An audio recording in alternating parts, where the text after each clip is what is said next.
Olá, bom dia. Estamos iniciando mais um programa Conexão aqui na Band.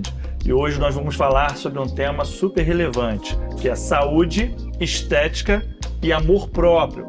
Como que a nossa autoestima se relaciona com esse processo, esse movimento todo, essa avalanche de informações acerca de procedimentos estéticos, necessidade de cuidados de saúde, tendo em vista os padrões que se nos apresentam hoje nas mídias, como que a gente lida com tudo isso. E para falar sobre esse tema, nós convidamos aqui duas pessoas super especiais, que é a doutora Mônica Tavares, endocrinologista. Seja bem-vinda, doutora Mônica. Muito obrigada.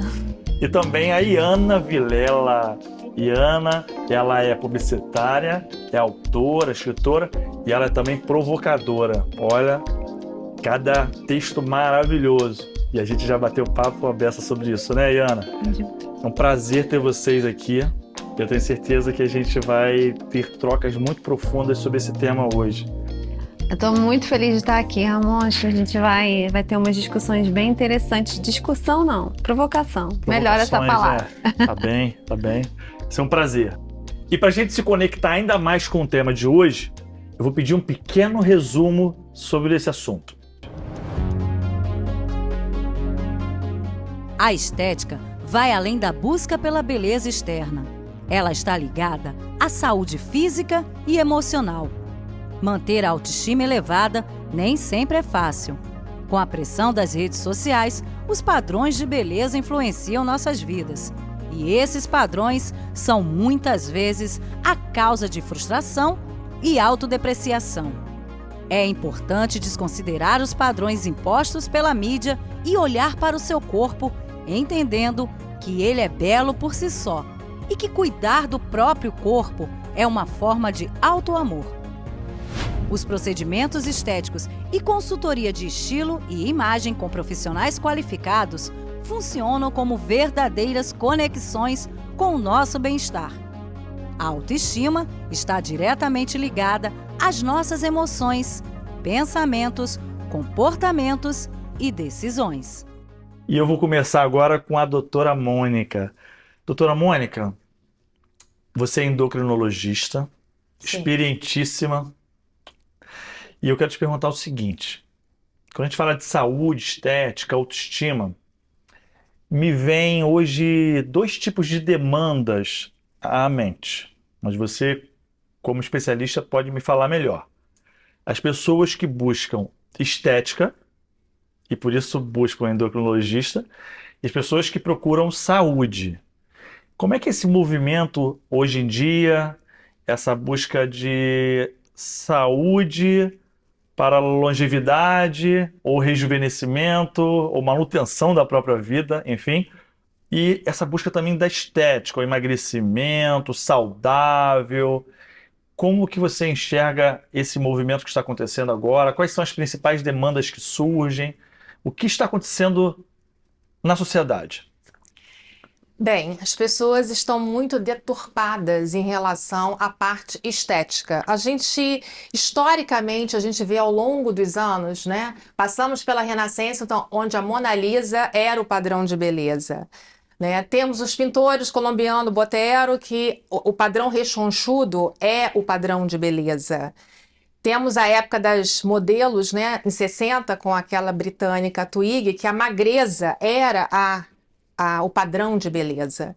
E isso vai mudando. Eu acho que hoje em dia há um exagero muito grande no sentido que as pessoas elas querem um protótipo. É como se fosse um robô. Eu quero aquela boca, né? Eu quero aquele corpo, eu quero aquela bunda, aquela coxa. E eu acho que isso fere um pouquinho a questão da saúde, não só física como mental. Né? Então, eu como endocrinologista, o que eu quero é ver saúde nos meus pacientes.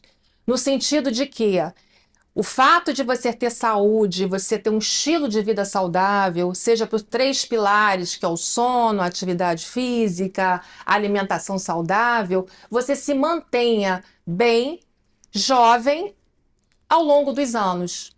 Porque Sim. envelhecer é inexorável. Só não envelhece quem morre. É verdade. Não é isso? É verdade. Adorei.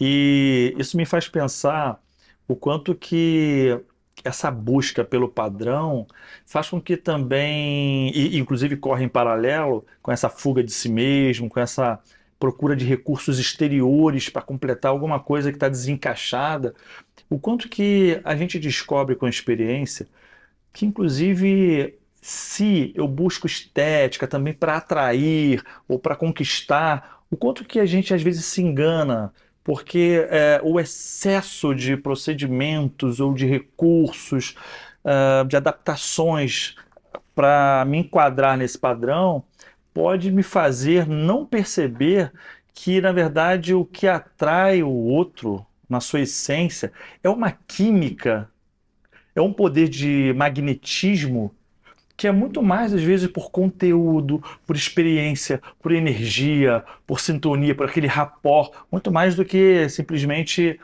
os padrões estéticos, físicos, né? E eu acho que realmente existe essa deturpação, essa distorção da própria imagem, das perspectivas das pessoas. Aproveitando aqui que eu estou com uma pessoa extremamente reflexiva, provocadora, que foge e faz as pessoas fugirem dos padrões. E a gente estava conversando muito sobre isso, né, Ana? Eu vou te fazer uma pergunta, uma provocação interessante, Ana. É o seguinte: você acha que, tendo em vista que, eu não sei, tá, se é mais a mulher ou o homem que buscam mais esses padrões, não sei. Mas tendo em vista que a mulher tem um movimento muito forte nessa procura, pelo que a gente vê nas mídias e tal, você deve concordar comigo, você acredita que as próprias mulheres, às vezes, se desincentivam, a uma busca mais profunda e se incentivam, consciente ou inconscientemente, a ficar nesse padrão? Como é que você enxerga isso? Com certeza, assim, mas sem sombra de dúvidas. Eu acho que todos nós estamos aqui sujeitos ao meio, né? E se a gente tem a mídia, e se a gente tem a internet, e se a gente tem as revistas, se a gente tem todo um aparato falando, você tem que ser magra, você tem que ter o cabelo liso, você tem que ser alta, você tem que ser XYZ. Os homens vão buscar essas mulheres e as mulheres vão falar, eu preciso ser essa mulher. Né? E é aí que você. Só que os homens buscando essas mulheres, eles não trazem nenhum prejuízo para eles. Eu acho que trazem, porque é muito mais legal estar com alguém com quem você se conecta. Com Mas é um prejuízo pequeno, eles vão em busca, né? A mulher não, ela precisa ir atrás de uma transformação. E isso te ocupa em tempo, em desconstrução no sentido muito ruim. A gente usa essa palavra hoje em dia, desconstruir, de uma forma boa, que é você tirar os padrões que te foram impostos para pensar em novos, mas uma desconstrução no sentido de o que eu tenho não é suficiente. O que eu sou O que eu sou. não é O que eu sou. suficiente. E você passa a querer. Existe uma confusão entre o ser e o ter, né? Porque você fala, eu quero ter essa boca, eu quero ter esse corpo. Você não é mais, você tem. E isso é muito severo. Isso é muito severo na nossa vida. E quando eu me perco, eu não me tenho mais, né? Exatamente. Olha que loucura, que paradoxo, né? Exatamente. E as pessoas hoje em dia, elas estão... Eu acho que a gente já está num movimento oposto acontecendo, né? A maré já está virando, graças a tudo. Mas a busca tinha que ser pela tua construção. É você olhar para dentro e pensar, o que eu sou? Né? Eu gosto de, sei lá, eu gosto de surfar, eu gosto de tocar piano, eu gosto de escrever, né? E aí você se constrói como eu sou escritor, eu escrevo, eu não tenho a escrita, eu sou a minha escrita, né? Você vai moldando o que de fato importa. E quando você passa, mas a autoestima da mulher hoje em dia, ninguém acha muito legal você ser uma mulher inteligente, ninguém acha muito legal você ser uma mulher engraçada, nossa, ela tem um senso de humor fenomenal, ela é hilária. Não, a gente fala, nossa, ela é tão bonita, né? O que a gente valoriza é a beleza. E o que a mulher quer? Ela quer ser valorizada, né? Todo mundo, a mulher, o homem, o ser humano quer ser valorizado. Então a gente vai Quer ser atrás, aceito, né? quer ser aceito, Quer ser inserido, quer ser a gente vai incluído. atrás do que ensinaram pra gente, que é onde está a nossa aceitação. Eu acho que é essa mentalidade que a gente tem que ir virando, né? E é um que você risco enorme, busca? né? Enorme. Porque é um risco enorme de infelicidade. Porque se eu vou me adaptando, que é uma necessidade básica de Maslow, né? Se eu vou me adaptando, me adaptando, me adaptando, me adaptando para ser aceito, daqui a pouco eu não me percebo mais, eu não sei onde eu fui parar, né? Exatamente. Tem um livro que se chama Quem Me Roubou de Mim, né? Então, assim, onde eu fui parar, sabe? E aí, esse regredir, esse retorno à sua identidade passa a ser um desafio cada vez maior, né? Na busca pela felicidade. É interessantíssimo. Doutora Mônica, Diga-me. o que que você acha disso tudo aí? Não, eu acho que essa questão da aceitação vai muito, eu vou dizer pela minha própria experiência, né? Eu sou avó, né? Eu tenho 59 anos, então a gente passa muito nessa questão do etarismo, né? Você passou de uma determinada fase da idade, você já não está mais produtiva, você já não é mais bonita, ou você já não tem tanta energia, ou você não pode mudar de emprego, de carreira, que seja. Não, a gente está vivo, a gente tem o direito de mudar e sair da zona de conforto, que eu acho isso muito importante. Então, dentro da área médica, obviamente eu não me vejo hoje como em outra carreira, mas dentro do meu histórico de vida, eu passei por diversas fases em que eu me moldei. Então, lá, jovenzinha, aos 22 me formei, aos 25 já era endocrinologista, aí aos 45 vim para o Rio, aí fui médica da Clínica da Família e hoje estou como gerente médica e estou ativa no sentido de estar sempre divulgando o meu trabalho. Então, eu falo muito nessa questão de que não só do ponto de vista estético, mas também do ponto de vista de você profissional. Não tem prazo de validade, não existe essa coisa. Hoje em dia as pessoas vivem cada vez mais, né? E melhores. Então eu acho muito importante, sim, você ter saúde. Você ter saúde, não só física, como mental e até espiritual. Agora deixa eu te perguntar, você falou da saúde mental. É impressão minha ou num bate-papo que nós tivemos ali nos bastidores, você falou de algum desafio que você passou em alguma faixa de idade, algum momento da sua vida, um desafio pessoal, com talvez até um transtorno relacionado à alimentação, que você mesma conseguiu superar, que você mesma conseguiu ressignificar isso na sua história, e como médica endocrinologista, eu acho que se eu entendi bem, isso pode se tornar uma história, uma oportunidade de cura até para muita gente, de reedição, de ressignificação para muita gente, pela posição que você ocupa hoje, pela história madura que você conseguiu construir. Eu queria que você contasse um pouco mais aprofundado sobre isso, sobre esse tema que você tocou comigo. Posso falar? Sim, com certeza. Aos 14 anos de idade, eu tive um transtorno alimentar chamado anorexia nervosa, onde as pessoas, na época, eu tinha uma distorção da minha imagem. Eu achava que eu estava sempre fora do peso e eu me olhava no espelho e achava que eu estava gordinha. E na realidade eu estava esquelética, estava osso puro. A gente perde totalmente a noção. E isso é muito comum em mulheres e na adolescência, onde você está ali fazendo uma construção sua, né, da sua personalidade e até também, digamos assim, pelos fatores externos, modismo, etc. Sim. E aquilo ali foi um trabalho que eu tive que fazer durante 1 ano e meio, com ajuda na ocasião de profissionais. Então aí vem a saúde mental. E me equilibrando, vendo aquilo que estava realmente distorcido em mim, é que eu encontrei um equilíbrio. E isso me fez fazer a minha especialidade em endocrinologia, que eu queria muito entender isso, Que esses interessante. transtornos. Então isso foi um motivador. Foi uma coisa motivadora para inspiração mim. também. Exatamente. A questão de entender como esses transtornos alimentares não é que você tenha um distúrbio psíquico, não. Não. Muitas vezes você com uma atividade física, você melhorando seus neurotransmissores, Sim. você também melhora esses transtornos. Sim. Então, a minha história de vida e de ter ficado praticamente 1 ano e meio, né, com esse transtorno, não freou, né, o segmento da minha carreira. Eu tive essa sorte, muitos não têm essa sorte. Sim. Eu tive essa sorte de ter continuado e passar isso para todas as pessoas na minha própria profissão, a minha própria experiência, cuidando de adolescentes, Interessante. de adultos jovens, Pra até mesmo da minha filha, que Sim. quase foi para o mesmo caminho, Sim. porque esses transtornos têm muito a ver também com a parte genética, muitas vezes. Ah, sim, existe uma inclinação genética. Exatamente. Agora deixa eu te perguntar, você acessou outros recursos profissionais e outras pessoas que estão passando por isso também? O que você indicaria nesse momento?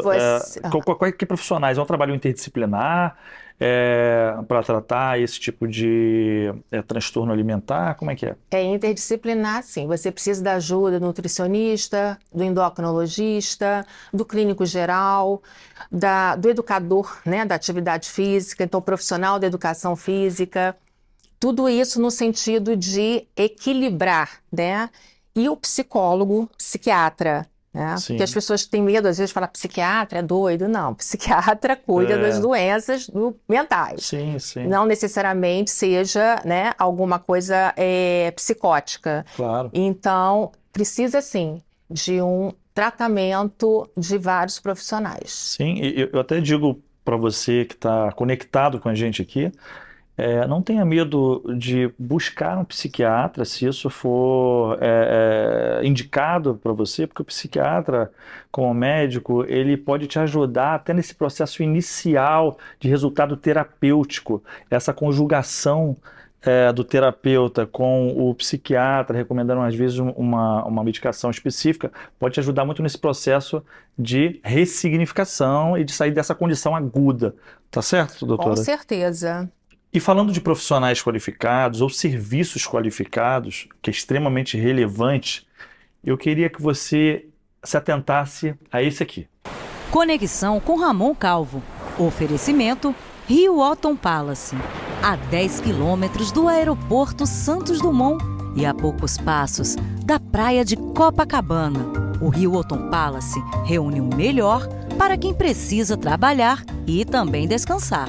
Check-in e check-out exclusivos, business lounge, alta gastronomia, espaço para eventos e uma vista inconfundível. Rio Otton Palace. Aproveite cada momento. E Ana, esse assunto de autoestima, amor próprio, cuidados pessoais, dá pano pra manga, né? Porque existe um lado nosso e uma necessidade natural nossa de se cuidar. É uma busca de participação. Existe um padrão mínimo, que não é um padrão imposto pela sociedade, é um padrão assim, qual é o padrão que eu preciso de relacional, de convivência? Eu vou para um outro país, existe um padrão de língua, então eu preciso aprender aquela língua. Mas tirando a palavra padrão, que é muito, já muito chagada, falando assim sobre o amor próprio e a autoestima, como é que você percebe, na tua opinião, essa demanda? Você é publicitária, você também trabalha com branding, com marca, com comunicação. Existe a coisa do estilo, da comunicação de vestimenta, postura, linguagem, toda essa adequação a um público estratégico, né? Quais são os limites disso em termos de marketing pessoal? Quais são os limites que você percebe, se é que há limites ou deve haver, mas o limite não no sentido de o limite de criar obstáculo, mas no sentido de limite do seu próprio interior, de não fugir de si mesmo, né? Quais são os limites quando se fala de marketing pessoal, de adequações, não somente no olhar da mulher, mas social de maneira geral? Qual a sua opinião sobre isso? Eu acho que quase todas as questões da vida a gente esbarra no nosso prejuízo, né? Quando começa a nos prejudicar. Porque a gente tem os códigos, e os códigos eles são variados. Porque se você vai falar com uma pessoa que é punk, o código dela é cabelo arrepiado, um monte de brinco na orelha, roupa preta, espinhos. Se você é um atleta, o seu código vai ser outro, né? Os códigos estéticos são diversos. E eu acho que eles podem ser um fortalecimento do nosso interior, né? Eu trabalho com marketing de moda também, e a moda, ela é arte, ela é uma expressão do seu interior. Eu acho que quando a gente começa a esbarrar na questão da adequação é que a gente precisa se questionar. Que adequação é essa? Qual o nível de adequação, Ao né? que eu tô querendo me adequar? É, Né? Ao que eu tô querendo? Eu tô querendo parecer.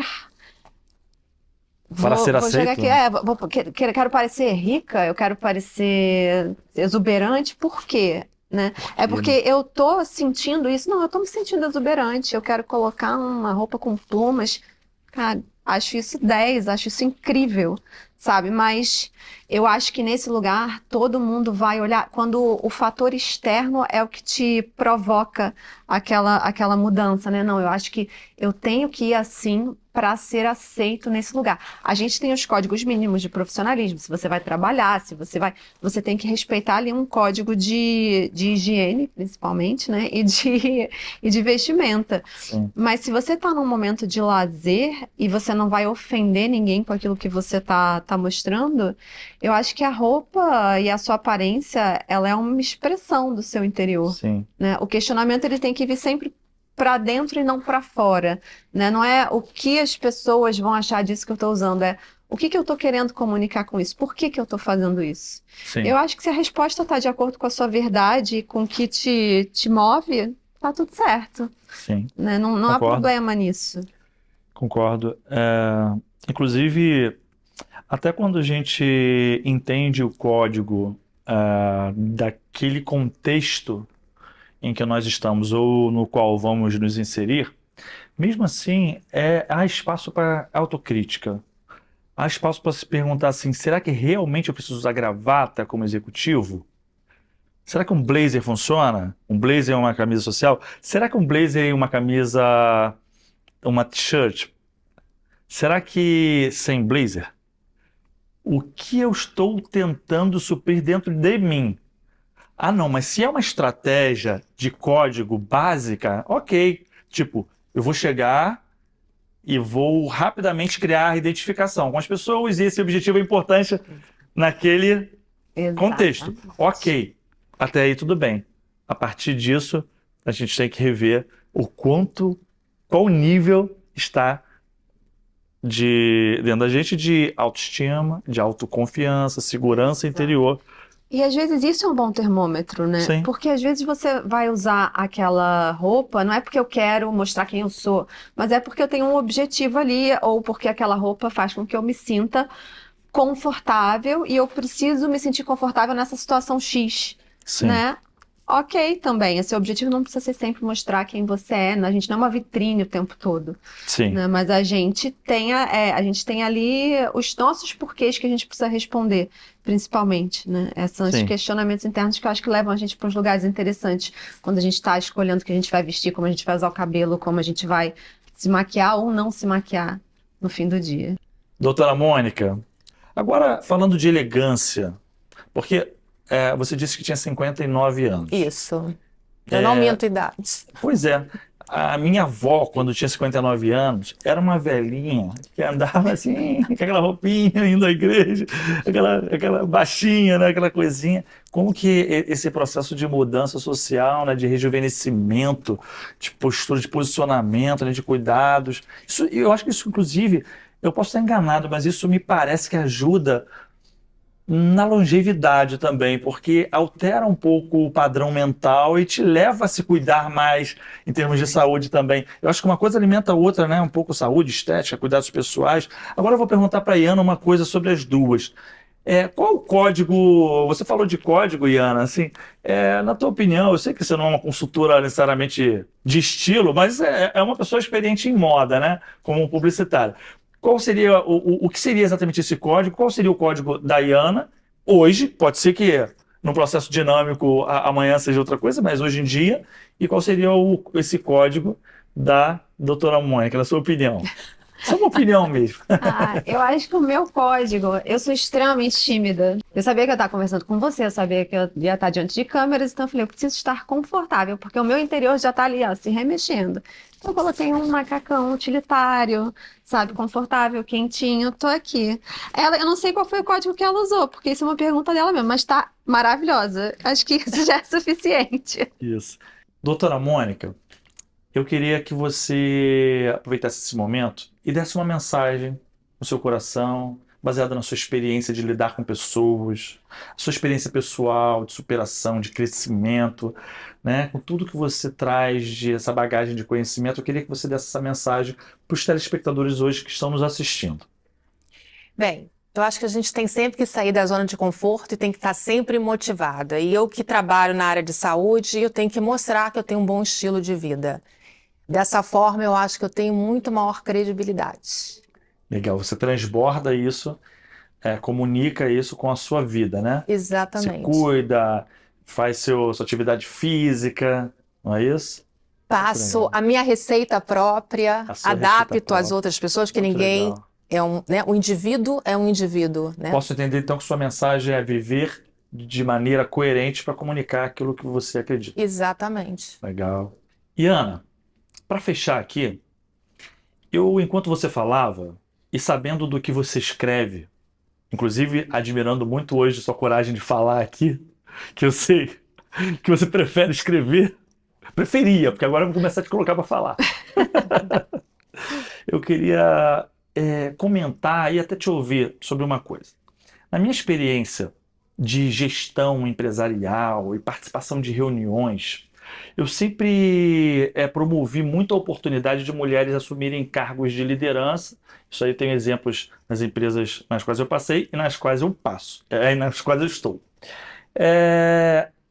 E eu percebi muitas vezes que às vezes os homens têm um pouco mais de coragem de se colocar, de se posicionar em coisas polêmicas e serem mais assertivos. Não é um padrão, mas geralmente os homens têm mais isso. Isso tem um pouco do histórico social em cima disso. Como é que você enxerga isso? E eu queria que você já respondesse e também desse uma mensagem para todas as mulheres que estão nos assistindo. Eu acho que isso é. A gente, assim como a gente deita no divã e a gente começa a falar da nossa infância, acho que para falar disso a gente também tem que trazer a infância das meninas, né? Porque enquanto os meninos eles são encorajados a subir muro, pular, Chutar a bola. chutar a bola, vai, caiu e não foi nada não, segue. A menina é cuidado, cuidado. Não, sobe com cuidado. A gente é demandado de ter cuidado o tempo inteiro.